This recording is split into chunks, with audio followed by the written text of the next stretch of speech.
Good evening, Toastmasters. My name's Ryan Burns. I'm the current Palo Verde Division Director. And today we are going to be speaking about the Vice President of Membership role. I appreciate everyone that's here on camera and all of those that are watching this at home. The Vice President of Membership role is a critical role, especially given what's going on in the environment that we're in and the fact that there's so many competing organizations that people can join, whether it's other community service foundations, leadership groups, or public speaking environments. Our role as a Vice President of Membership is to make sure that we're encouraging growth, helping members be successful, and push forward the mission of Toastmasters that we so much believe in. Today, we'll be spending some time going through a lot of the different materials that are here in terms of roles and responsibilities of Vice President of Membership. We'll be talking about what you do inside your club, outside of your club.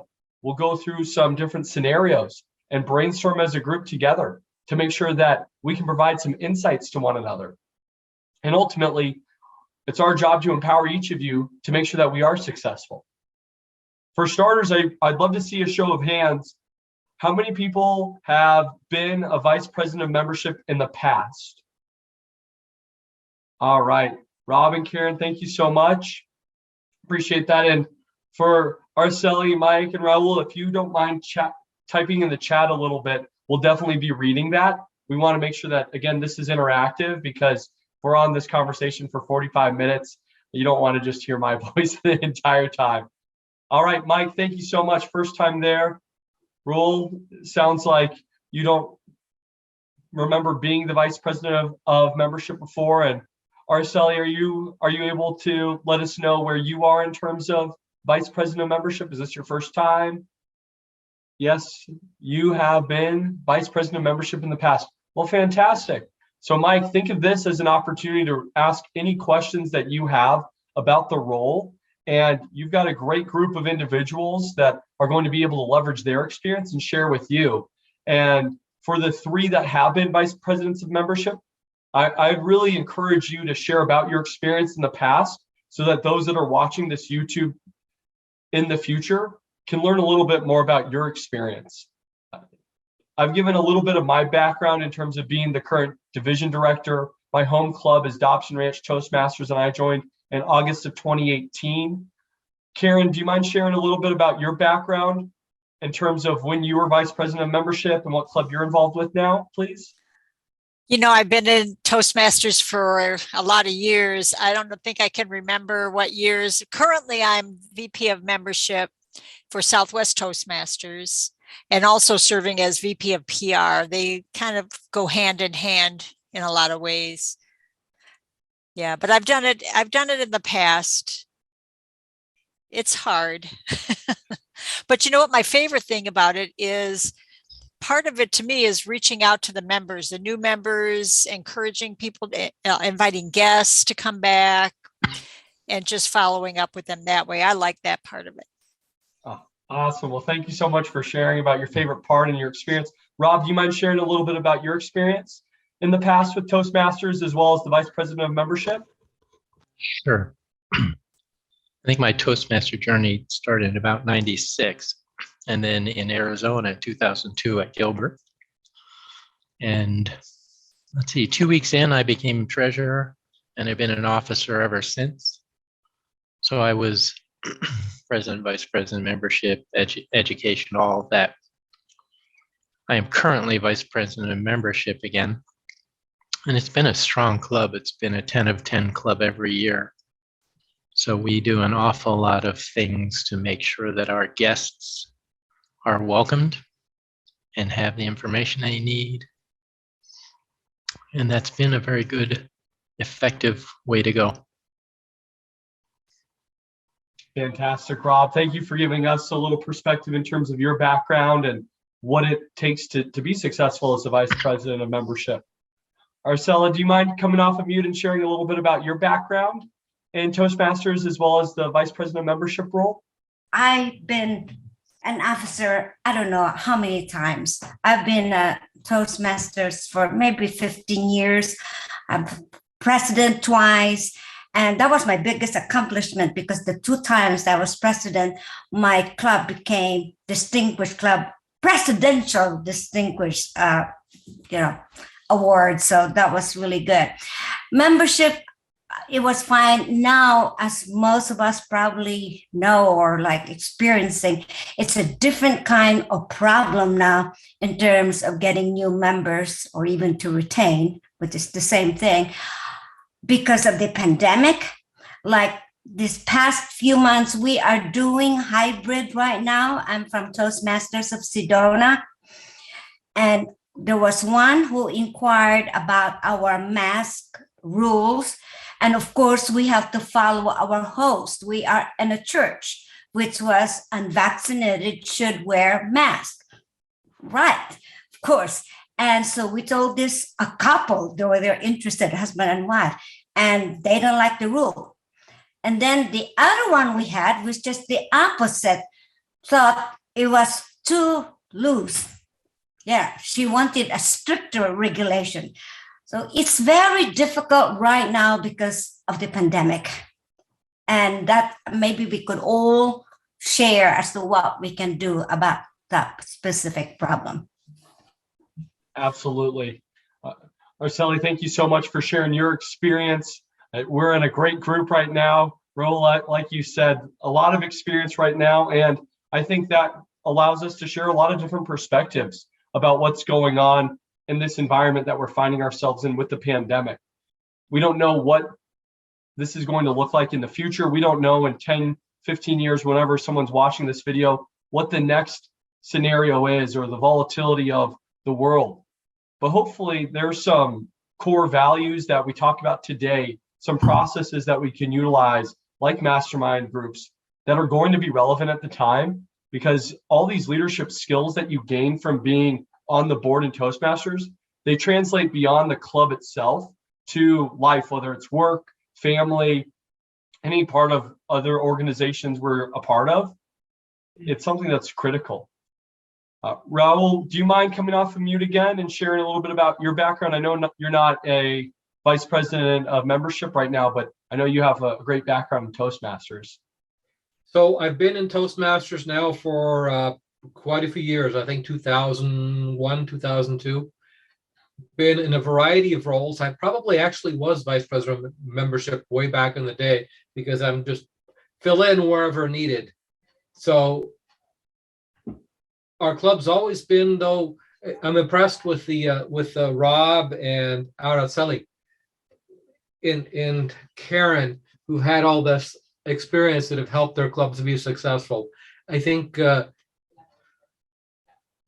follow-up and the invites to come out are very useful in making sure that people come out and come back to your club after visiting. So those are useful tips that we need to keep on track.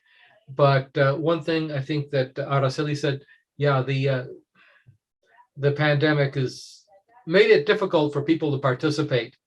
I'm going to say that difficult, but also easy because you're doing it virtually. So there's no travel time. There's no worries. There's no, here we're communicating ideas, but there's no way we're going to communicate any COVID. So it's an easy thing. I guess we got to take the good with the bad.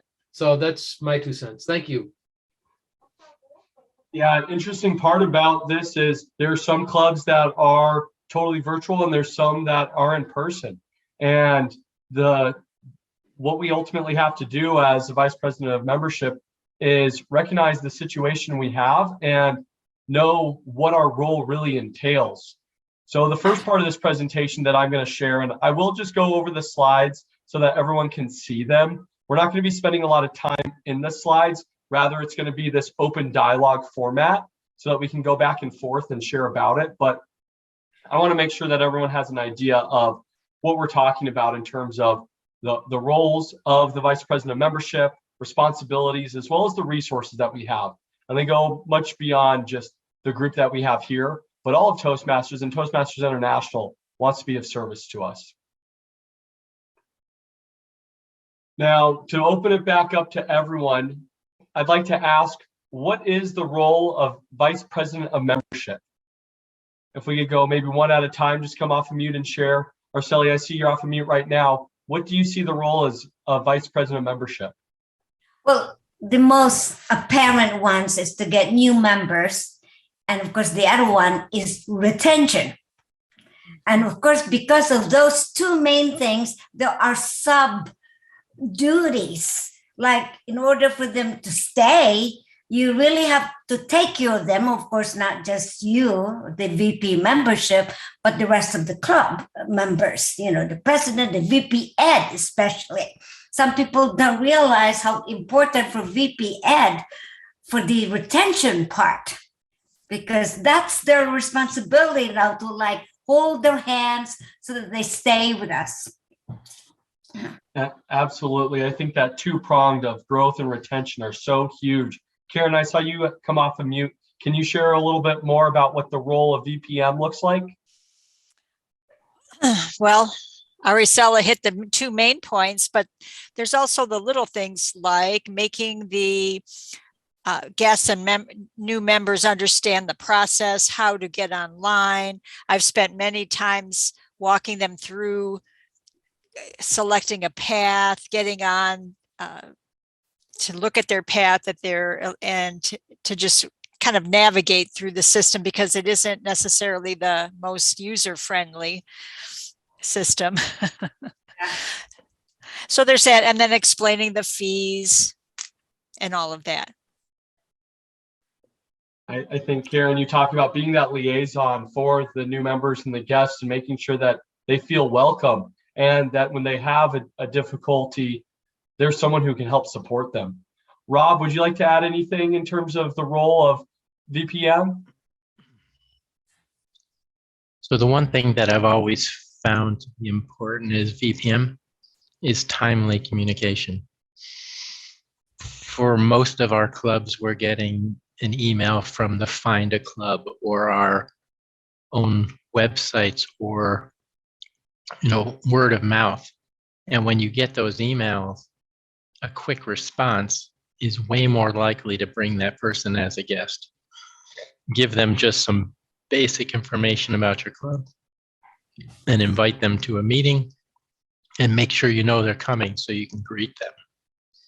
So that's been a very effective way to take the work from the public relations and turn it into a member. I think that's a huge point, Raul. We have you making some comments. The timely communication is so critical. There's a reason why someone's reaching out to us in the first place, whether it's through the social channels, the website. If someone's contacting our club, they have a desire and it's on their mind and it's timely.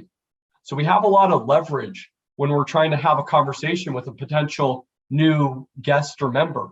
And so being able to be timely shows that we are an organization that takes this very seriously. We're professional. We have skills and value to provide others. And I think that's something that should not be overlooked. It's something that is extremely valued from an organizational standpoint. Raul, is there anything else you'd like to add? No, just add those points, the other items I might add, making guests feel welcome and sitting with them, having somebody sit with them to explain the meeting as it goes. So they're not wondering, why are these two people talking? Why is that guy ringing a bell every time and terrifying me because I'm going to say something, those things. Just making them feel welcome. Yeah. Do you all remember your first meeting that you attended? It was just a hand wave or a thumbs up. Yeah. I'm going to have to come off camera and pipe up. The one that I recall, we have a guest show up. I'm sorry, Araceli, but I recall we had a counter, Abel, who was a little anxious to make sure that he did his job. And so when a guest came in, ding, ding, ding, ding, and that guest never came back. So we got to be careful. Oh, we don't ding our guest. We don't anymore. Yeah, no, that's been our policy for, I don't know, since I became a member like 15 years ago. Maybe perhaps of that similar experience. And it really is a good idea. And we do tell them too about the our counter, but we don't bring guests. And we say, relax. Yeah. I think it can be intimidating if I think back of my first time showing up to a meeting. You don't know what you're getting into. Either someone told you to go check out Toastmasters. Maybe you just, especially if you did a Google search. I just Googled Toastmasters because I was told I should do it. And I showed up and I didn't know anyone. I didn't know what to expect.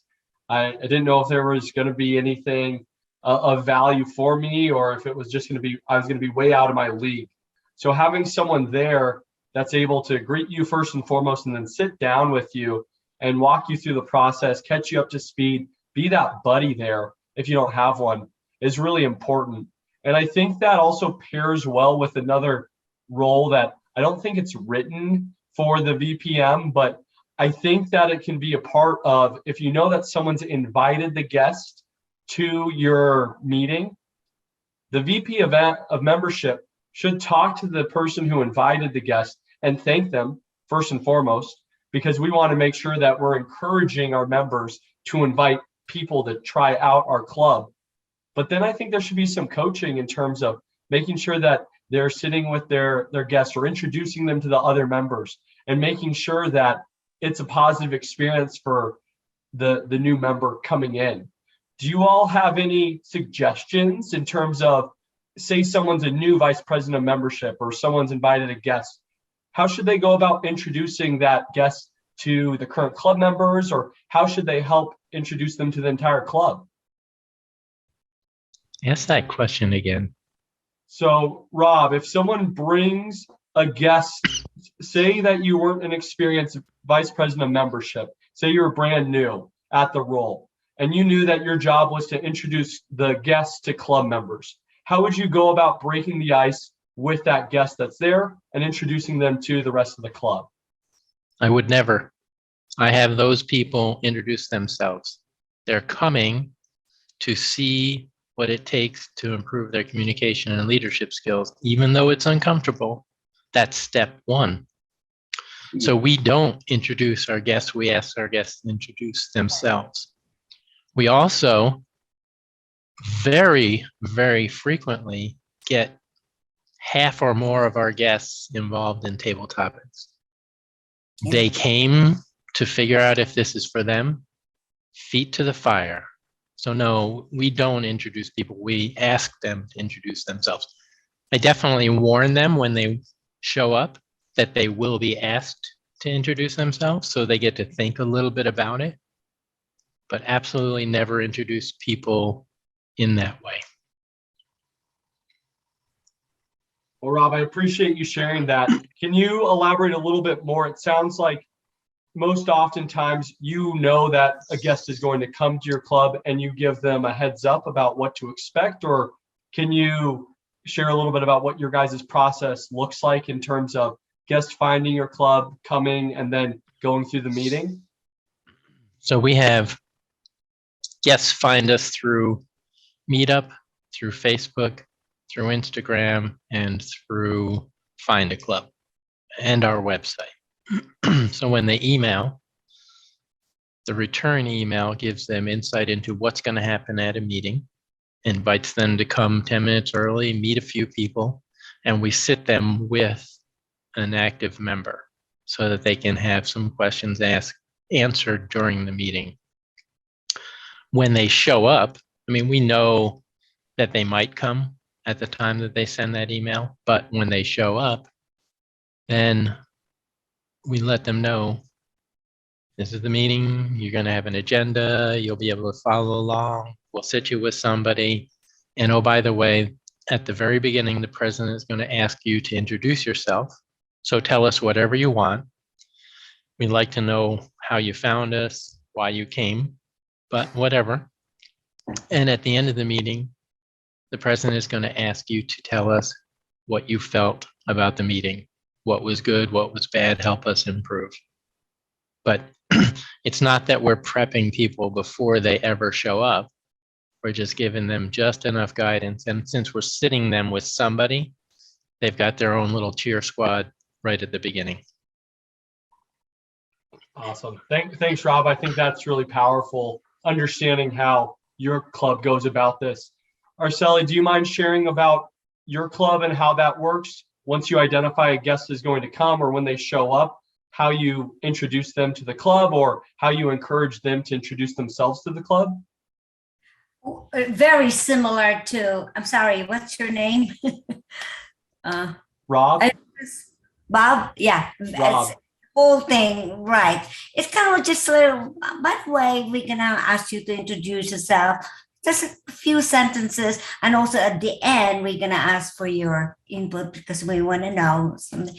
And also with table topics, when it comes to that, we ask them if they would be interested.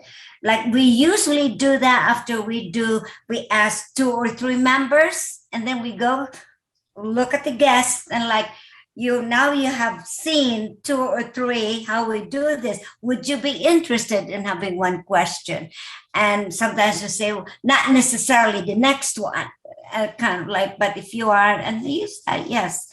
And the other thing that we do, because about this confuser, especially agenda, we always tell them like, it looks complicated, but it really isn't. And we do this every week. So it's not don't worry about like, oh, this is too much. It's too confusing. That's number one. We don't want to scare them about our agenda. And the other thing is that immediately in their first visit, we tell them about our mentoring program, that someone will be helping you. You're not going to be alone. You'll be guided and the other thing that you will work at your own pace. No one's going to rush you. It's just whatever's comfortable for you. And I even go out of my way as a VP membership, and I've done that because I only started this year for this particular time. And I've done this one guest who came, take them out for either breakfast or lunch, and I pay for it. Just so there is 1-to-1, and it kind of like, if you want, I could let's eat out, and just you and I will talk about Toastmasters. Just give me questions, and I like that anyway because I am a retired teacher, and I like that part. It's like teaching. Ask me questions. And so it's always like that's the way I welcome them. Yeah. Oh, Arceli, that's awesome. Thank you for sharing that in terms of what you do. Again, there's some similarities, but you were able to dig down a little bit deeper into the nuts and bolts of what the role looks like and how to go above and beyond. Karen or Raul, is there anything that you can add to what you can do at the start of a meeting, whether it's right before the meeting starts or making sure that the guest feels welcomed? Karen, it looks like you came off of mute. Please. Sure. Well, our club is meeting totally virtually, so it has a whole different feel from how we used to do things. But sometimes we know, sometimes we don't know that somebody's going to show up. Lots of times they will contact me in advance through having my name on our website for contact, and then I can reach out to them, make sure they have the link for Zoom. But when they appear on the screen, of course, we always make mention, oh, looks like we have a guest. Welcome. Can you tell us a little bit about yourself? Have you been in Toastmasters before? Are you new to Toastmasters? So that way we know how much guidance or how much explanation to give throughout the meeting. And then at one time, we did have a guest who had come say, I'd really like to have all your members tell a little bit about themselves to me because I'd like to know who the group is, what the makeup of the group is. And I thought that was nice. And always at the end, after the meeting, we ask just before the business portion, ask the guests, what did you think of the meeting? Did you like it? What brought you here? What are your interests? And that usually by that time, they're quite engaged. Fantastic. I think that creates such a great environment, especially if we are doing it via Zoom. I know if I'm on a Zoom and we've got speaker view happening, I only get to see one person at a time. And that can be a little bit difficult, especially if we're trying to be in a social club or a public speaking organization. And it sounds like you all do a great job of breaking that down and really connecting with the guest, which is the biggest part in my mind of being the vice president of membership. Raul, I think I saw some comments from you. Would you like to come off mute and share those, please? Just that, especially when we met in person, to make sure we introduce our guests to others, so they feel like they're welcome. Pay attention to them. Don't ignore them when they come in. I think that's really bad. They're kind of wondering. They'd be wondering, what am I doing here with this group if I'm not part of it? So that is it. And then later, maybe as part of this, maybe not now, but Rob mentioned Meetup, and I'd like to learn more about that if there's an opportunity later. I think, Rob, correct me, the Meetup is part of what your VP of PR is doing, or is that something that you're doing as VP of membership? So over the years, we started this with the PR. And so our public relations VP will be active on there. I, as VPM, am active on there so that when a potential member, somebody who expresses interest comes on through Meetup, I'll go in and respond to them, giving them the boilerplate information and inviting them to the meeting. Same as if we got a Find a Club email. So Meetup is $70, $80 for every 6 months, something like that. But I put in the notes that we generate 3 or 4 potential new members every month from that. So it's an inexpensive budget item to pay for. I am unaware that District 3 pays for that. I highly doubt that they do. It's possible that they have a membership that would allow other clubs to set up, but I don't know. I absolutely don't know. I started it. Okay. Go ahead. No, go I ahead. see Araceli has her hand up. Well, yeah, a question. So I want more information. How do we even get started? Is there a link? Is there a telephone number we could? Meetup, yes. meetup.com. Oh. MEETUP.com. Oh, And you will find some of the scariest and most amazing clubs on earth in meetup.com.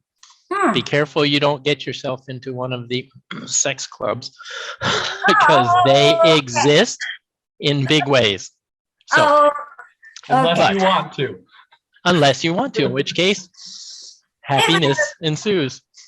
I have another question for all of you. Am I the only one who's like the club is doing hybrid, or you're all doing Zoom only or live only? Just wondering. Because I could share my problem with the hybrid. Yeah. So we're just in person. Rob, what about yourself? Yeah. So we met Zoom for probably 18 months and now we're just in person. I know Dos Lenguas is a hybrid meeting. So if you track down Tony Valles, he can probably tell you his experiences with it. I know that that's a challenge for their club being a smaller club, but he is a good resource. Dos Lenguas, 2 languages, Dos Lenguas, the Spanish-English club. And so, okay. And They meet Wednesday nights at the Pyle Center, just to give you a clue in Tempe. okay, so in this group, I'm the only one then. Just very quickly, our problem is that it took us a long time. We started, I think, the hybrid in around July. The technical part where it would be good for Zoom participants to see us and hear us well. There was like echo, and we decided that the echo, we really cannot do much because we are in a big open room.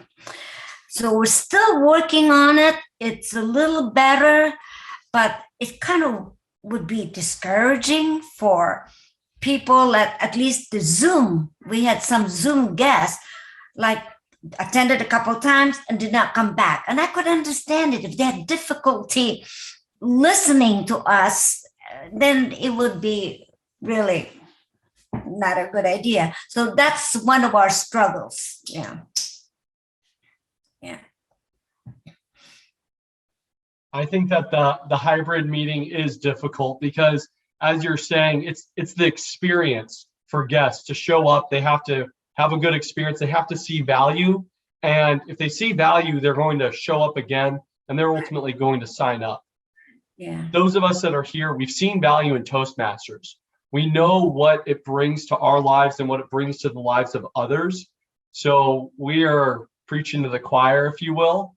But if there's not proper technology and there's difficulty in hearing or connecting, I think that's where the issues lie for our club. We went Zoom for probably the same amount of time, maybe a little less, maybe 12 months. And then we went in person for hybrid. So we did do about 4 months of hybrid. But what we noticed was those that were on the Zoom, we had a big like projection screen in the back, and then a camera looking out on everyone from the back. And then we also had a camera right in the middle of the room to look at the speaker. So during the normal times where we communicate and just have some time to network and talk to our friends, it seemed like the Zoom folks were just together with the Zoom folks. And we had some of our board members that were there, and they took the lead in terms of making sure if a guest showed up to be engaging with them, talk with them. When the meeting was going on, they'd send the personal messages. And then those that were in person would do the same thing with any in-person guest. So ultimately, I think that we figured out the tech side by having the laptop facing the entire room. And then we had a separate camera, like you could have just a cell phone that has a Bluetooth lapel mic We did for the that. speaker. Right. Speaker. Right. And it doesn't make it perfect. And I think that's why we ultimately said, hey, we're just going 100% in person. But that's how we were able to mitigate that factor of it. And luckily, we have a gentleman who does Zoom pretty much professionally. And so he was able to get on this really quickly. And we had a little bit of extra funds for the group to be able to purchase a few of the tech items that we needed. Which we cannot do right now because we have one paid member via Zoom. She's in California. So we really have to stay with Zoom just because we have one paid member via Zoom. That's the advantage with Zoom. You could have people from California. She used to live in Sedona. She moved to California and she still wants to be a member, which is nice. Yeah. Absolutely. I think it's a really neat environment to have. Karen, can you share a little bit about your club's experience doing full Zoom? Yeah, we've gone back and forth. I know we did lose at least one member who really wanted the in-person experience, unfortunately, but who knows if she might have left anyways. But I have to say, the members we have right now are all enjoying Zoom because I think as who's the other gentleman in here? Let me see. Raul, as Raul said, that's a benefit. You don't have the travel time. It's easy to just come in your office, turn it on. You don't have that extra time away from family, etc. And some of us, including myself, are just not comfortable with the COVID situation to go in person. The hospitalizations are going up, and this new variant that's spreading, many of us feel uncomfortable with that. I would really dearly love to have hybrid, but we're also struggling to find a location. We used to meet at the VA hospital here in Tucson. I used to work there, and some of our members are from there, but they have a lot of restrictions now as far as people coming in from off campus. So there's that. And plus we can't use their Wi-Fi. We would have to have a workaround for that. So anyways, just as Raul said, there's pluses and minuses, but many of us enjoy the Zoom because of the convenience. You know what? What's interesting If you were to come off of your Zoom and find a location, Mhm. you would probably add 20 or 30% to your membership right now. People are so hungry to get out and do things. Mhm. We added 8 members in the first 2 Wow. months of us going back to live. And it's absolutely a need out there. Mhm. So, I'm sure that's true. yeah. I think that's an interesting point that I'd like to have this conversation go towards. And it's going to piggyback on the conversation on Meetup in terms of getting 3 to 4 potential members each month, but then converting them into clients. Converting them into members. Could you all share a little bit about your experience or any tips that you have for any current VPs of membership on how you actually convert someone from a guest to a member?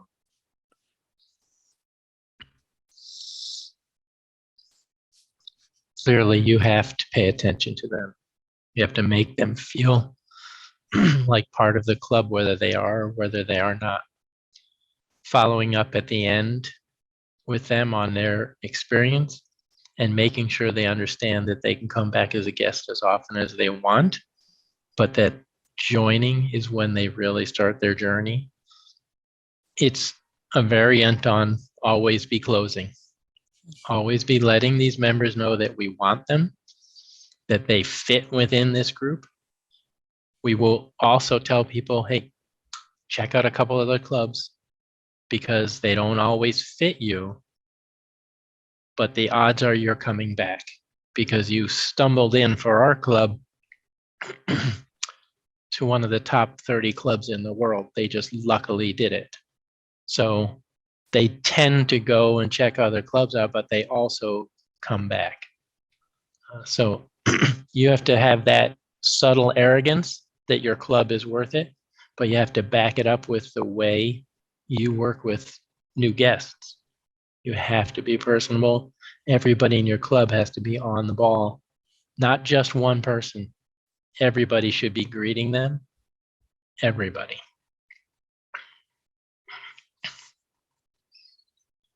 I think that's a really big part of it is you set standards as a leadership group. And when the standards are set, the bar gets raised. And then when people show up and have that great experience, and then you build up rapport with them and you're able to follow up with them, that's where you're able to get some conversions. Raul, can you share an experience that you have in terms of helping someone go from being a guest to becoming a member?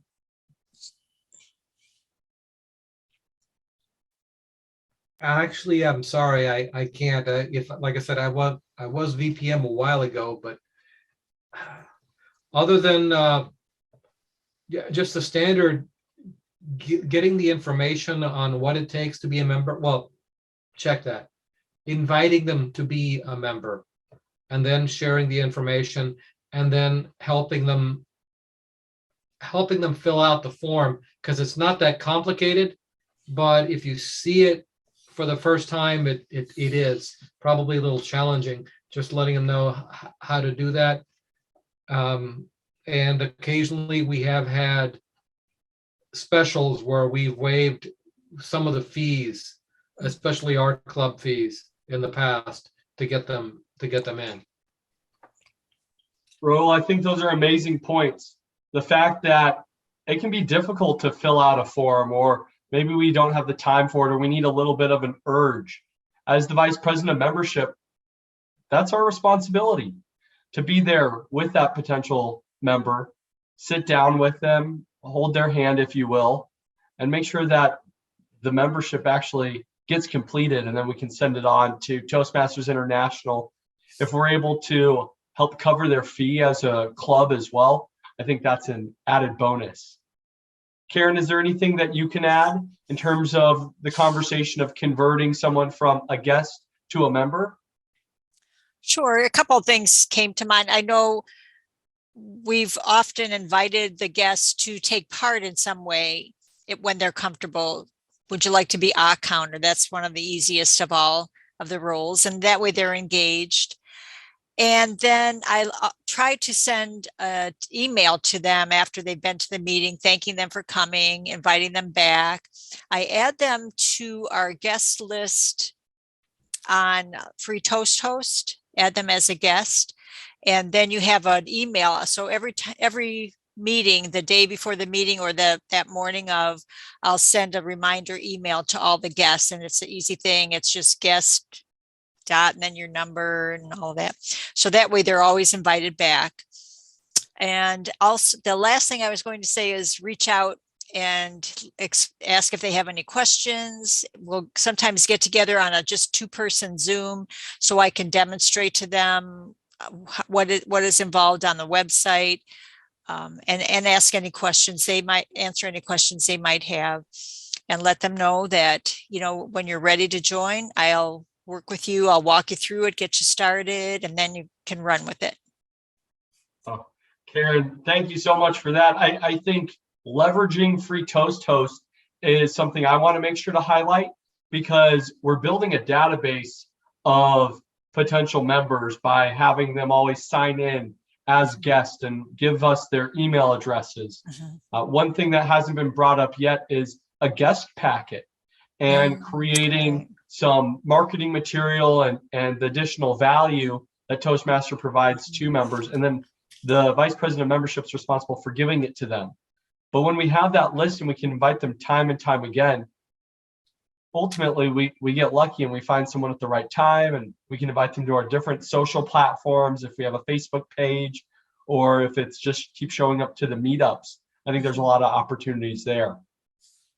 Yeah. All right. Please, Araceli, thank you. Yeah, we do have guest packets, and part of that thing is the fees and the application of course. And our treasurer does that job, the job of explaining about the fees, because it depends. And he has it's well laid out. Like if you join in March, this is the fee, because it really depends on when they join. And I like my treasurer to do that, because he's the one who really knows as to exactly, I'm saying we work as a team, and membership doesn't have to do all these things. Like, I do the guest packet, of course, and all the follow-up, but there are things that the treasurer, as I said before, also the VP Ed has also the job in making sure that this possible member guest and will be member, that she has that comfort feeling that these are a lot of people are helping me, and not just the VP membership. And there's the other thing I was going to say. Yeah, the guest packet. And talking about your question about success. Unfortunately, for this year, I have not succeeded. Only one came live, and we had one in Zoom. Now, let me tell you about Sedona, though. We are old people here. So it's it's different. They're not working and they're being old. There is that fear of the virus. But even like with the Zoom, the one who came a couple of times and then they come back, maybe because of our technical difficulties. So it's really difficult. It's like, I find it really late, no success. It's already, after the holidays, then we really have to reassess the whole thing as to what we can do. We are aware as to why we're having difficulties. And it was not easy anyway without the pandemic. And again, with the old people too, like we change from morning to evening, and it's like, I go to bed at 8:00. So it's very difficult to please everyone. Yeah, that's Sedona people. 8:30. It's no more. I'm in bed, they would say. And that's why it's so important to recognize who our members are. Where we're located is going to be different types of people, and there's different markets, and we have to recognize that as a board. And I think that the vice president of membership, they probably have the best pulse on what guests are feeling and what members are doing. And Araceli, it sounds like you said you've only had 2 potential members show up in the past 6 And months. 1 live and 2 in Zoom. So 3 over, is this 6 months? Is this a No, year? since July 1st. Since July 1st. So there's some data there. But remember though, July is also when we started the hybrid. So it kind of really very difficult. And now that we're more comfortable, we were not comfortable doing hybrid. We didn't know what we're doing. It took a long time to really learn. Now we kind of like, we know what to do about that phone in front of the speaker. Now the speaker is facing that the camera for the Zoom people. It's a little better now, but it took months. So Araceli, how many members does your club have? 6. 6. Sorry, 7. There is 6 live and 1. 6, 7. It's not enough. It's not enough. I know. But it's been a few years now that Sedona has been struggling. As a matter of fact, there were 2 clubs, 1 gone already. It's a little. When do you meet? 6 o'clock on Tuesdays. Yeah. 6 o'clock. So since it's hybrid, are Yeah, you having like your area director send out a note to the other clubs in your area or even further and invite people? Because with 6 members, anybody who joins you has opportunities to speak. Oh, Anybody that joins you has opportunities. People who are trying to achieve their personal goals, that's gold. That's gold to them.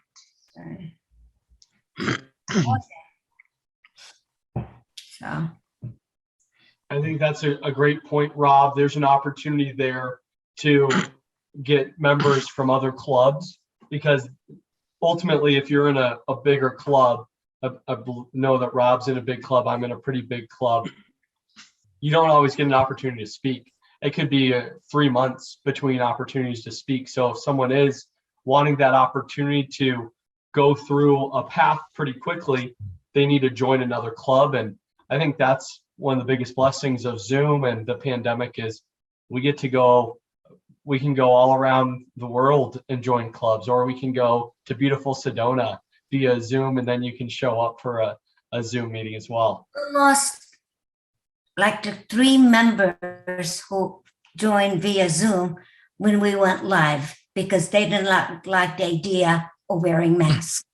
And by the way, they were not vaccinated. We don't want them either. So. And that's that fine line of how to go about it. I think at the end of the day, this is there's a PR part of trying to bring in new potential members, and then the vice president of membership is really responsible for doing that conversion.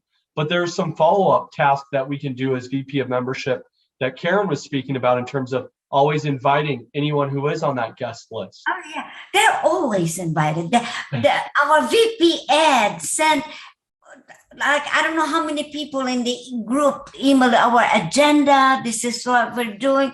We have done everything about inviting. We don't ignore them. Once we have the information, they're always invited. Yeah. Yeah, which is fantastic in ourselves. It sounds like you're doing the right things there. I just want to make sure that anyone who's watching this YouTube later understands a few of the different options they have. And I do want to also highlight the fact of the vice president of membership should be setting an example and going out and asking for referrals.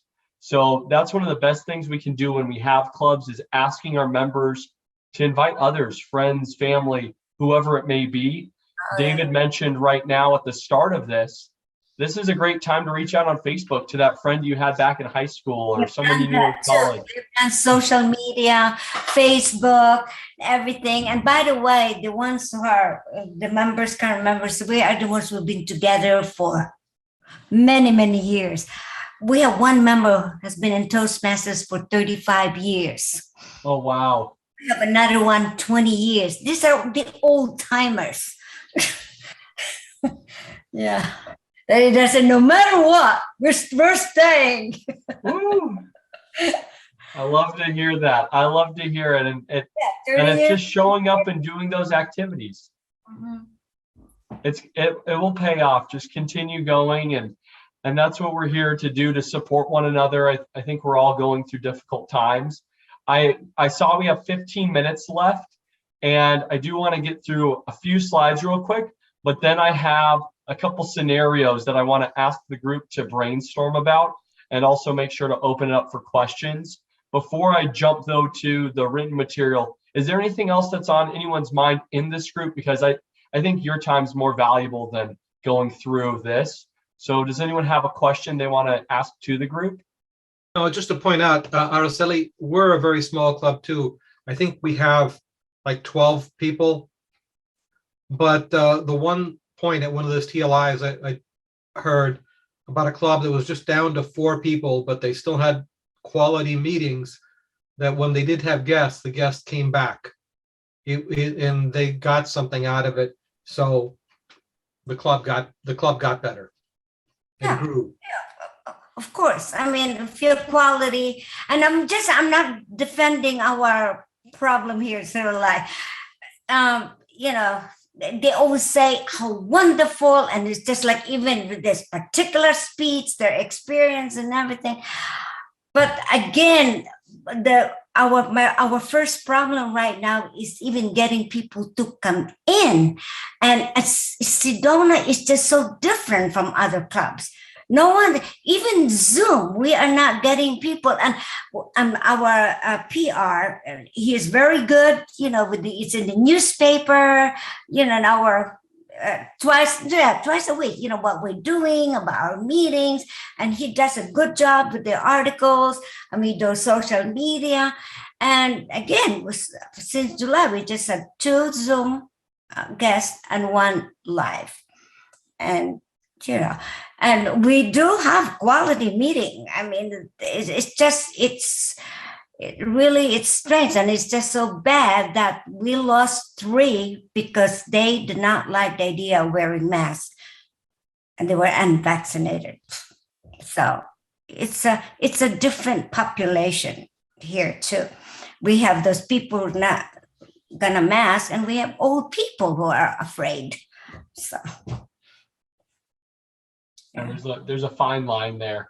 Raul, I appreciate that acknowledgement though of having quality meetings. And again, different markets are going to be different. There's going to be different cities that have different makeups of the population that's there, and that's going to be something that we face differently. All right. Well, then let me jump back to the shared material. So bear with me as I share my screen and look away. Excuse me. We will just hit on a couple of these points just for those that are watching, to make sure that you get all the material that's there. We've spoken about most of this already. I just want to make sure that if you want to pause the video at any time, you're more than welcome to, just so you get the data points that's here. We'd already spoke about having all the guest packets prepared. I think that's the most important part for before the meeting, and making sure that you're giving it to the members. We spoke about the fact that once you're there, to make sure that you're there for the guest. Be attentive to them. Make sure that they feel welcomed. After the meeting, make sure you spend some time to actually sit down with them, ask them what their thoughts were, and try to have a reason to follow up with them if they're not going to commit to joining right away. The most important thing is to make sure that we are engaged with them and not let them sneak away. Outside the meeting, we spoke about this a little bit. Araceli mentioned the fact that she took potential members to lunch to have a one-on-one meeting. That's a great opportunity to get to know someone more.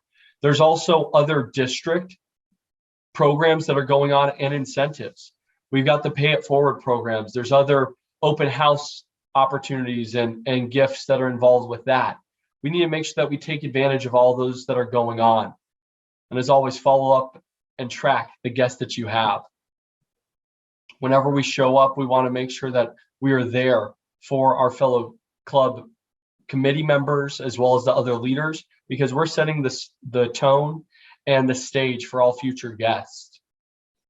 When we talk about the executive committee, it's important that we are working together. We know that for the district club points, we need to make sure that we do have membership growth. We do have retention, paid guests. And that's why the VP of Education and the president are going to be speaking with the vice president of membership to make sure that we're here. We've spoken about the how, when, responsibilities that are there. And we know that there's a lot of resources, whether it's those of us that are here. I'm sure all of you would be more than willing to speak with any potential vice president of membership. I certainly am. So if you're watching this video or anyone that's here that has questions, feel free to reach out to me on Facebook or on LinkedIn. I think LinkedIn's probably the best for me. You're more than welcome to add me and ask me about Toastmasters and any of the roles. This community here is so great at making sure that one another is taken care of, and we have a lot of stories that we can share with one another. There are many different places to get trained, like TLI right here, as well as just speaking with the other members of your own organization. And you're always able to jump into different types of conversations moving forward. This will be the link for you to look at in terms of logging into Toastmasters.org and being able to learn a thing or two from the website itself. Now we have about 5 minutes left, so I do want to go over a couple quick scenarios with the group here and get some brainstorming sessions. So the first scenario is your club is experiencing rapid turnover in membership, meaning members sign up, they stay for a week, and then they move on. What are some of your guys' ideas in terms of preventing that turnover or people from joining and leaving right away? Well, I'll mention something. Everybody has a different reason or a different purpose for being there, something they want to get out of it, and getting to know what that is could help to guide them in that way. We just lost one member who joined, but he didn't want to follow he didn't want to go online. He didn't want to follow any of the regimented paths to do certain types of speeches. He just wanted to talk about whatever. And we were willing to work with him on that, but I think he just didn't like the formality of it. So if there's any way you can zhuzh it a little bit for that member, I guess that would be to try to be creative in that way. You're not going to be able to do it every time, but we do make an effort to find out what it is that they're interested in and help provide that experience for them as best you can. Awesome. Thank you, Karen. I agree with you. I agree with you. We've done that with one member. This was a couple of years ago, that he just wanted to speak, and it's just the same objective, and we talk about it in our executive board meeting, like, let's let him. I mean, he's here, he's speaking, he wants, so, and we just have to be flexible. I know they say you should always follow, in the old days, the manual and all these things. And I said, that's okay. Yeah, I agree with you. Yeah. So the only downfall to that is you are not achieving your club goals, and that person is actually not growing. So you have to be careful that you are not just appeasing somebody. You'd be better off with a member who will follow than a member who will not. So for us, any new members, they're told right away, you will be giving your icebreaker in 4 weeks. You're going to tell us about you. You can lie, we don't care, but you're going to speak to us for 4 to 6 minutes in 4 weeks. And here's the information that you need. Here is a mentor. And in the 3 weeks prior to that, you should expect to be called for table topics.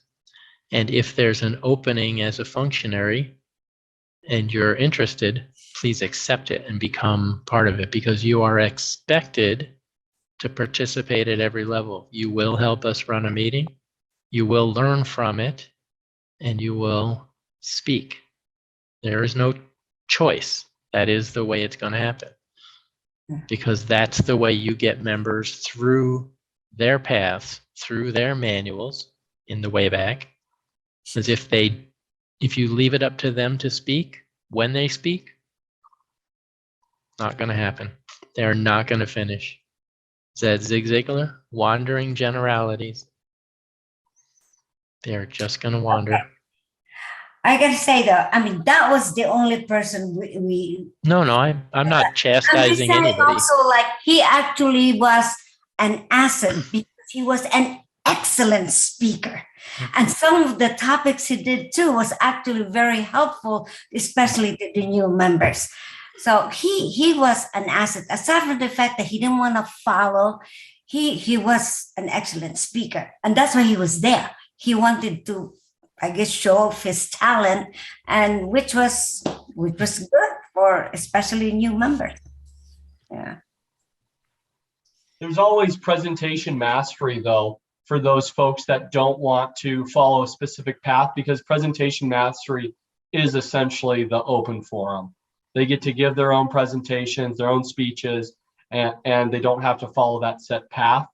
But it sounds like you have a really established speaker and someone who's phenomenal, engaging, entertaining. And I think that is an asset for a class or for a Toastmasters group. I think that there's also an opportunity to tap them on the shoulder and say, you're phenomenal. We need to leverage you more to bring in new members to stick as members, and you should be a mentor. And in order to do that, we need you to help facilitate their growth. And part of that is pathways, whether they just are doing presentations or actually working on their leadership. There's a few opportunities there. Oh, that's another issue they didn't want to talk about. Forget it. I mean, again, Sedona people is really different. They just, and I really want him to leave because he was really very, and he spoke, and like he even taught classes, and that's why he wanted to practice his lecture. And the president and the executive board, he's an asset in a way. So, yeah. Absolutely. Does anyone have any last points? I really appreciate you all being here. It looks like we're under 2 minutes left. So if anyone has anything, please share away, or else we'll let you get going. All right. Well, thank you so much for you all being here and having such an interactive conversation. Hopefully you are able to take something to your club and provide it to any other future vice presidents of membership moving forward. For all of you that are watching on YouTube, thank you. We're here for you. This organization has done so much for us, and we definitely hope you get the same out of it that we do. Take care.